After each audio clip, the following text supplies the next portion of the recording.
अगर आप भी चाहते हैं Suman Malangiya entertainment audio video सबसे पहले आप तक पहुंचे तो लाल बटन दबाते चैनल सब्सक्राइब करें और साथ में बेल आइकन दबाना ना भूलें। डीजे सुमन मलंगिया।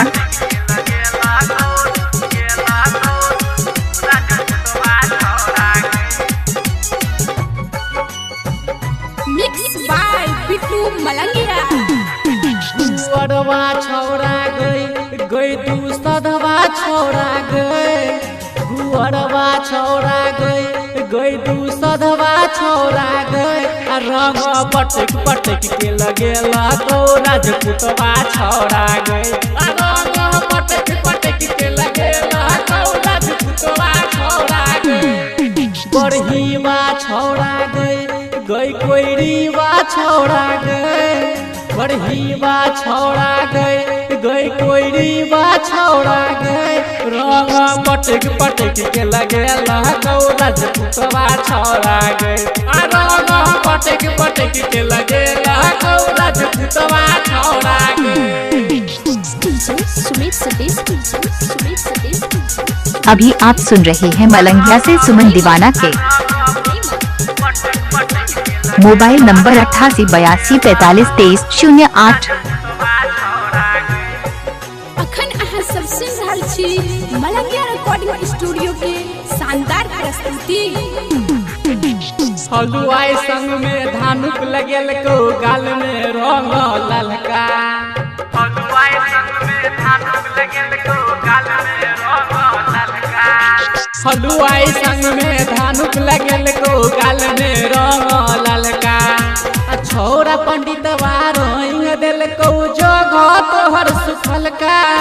छौरा बबना रोइंग दिल को जोगो तोहर सुखल का। सुन कतो के नहीं छोड़ तो चौमड़वा छौरा गई। सुन कतो के नहीं छोड़ तो चौमड़वा छौरा गई। डीजे सुमन दीवाना। डीजे सुमन मलंगिया।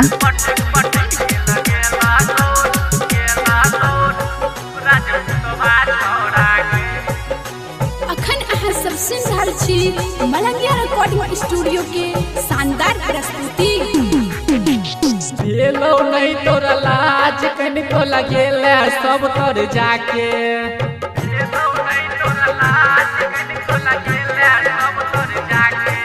हाँ भेलो नहीं तोरा लाज कनिको लगेला सब तर जाके।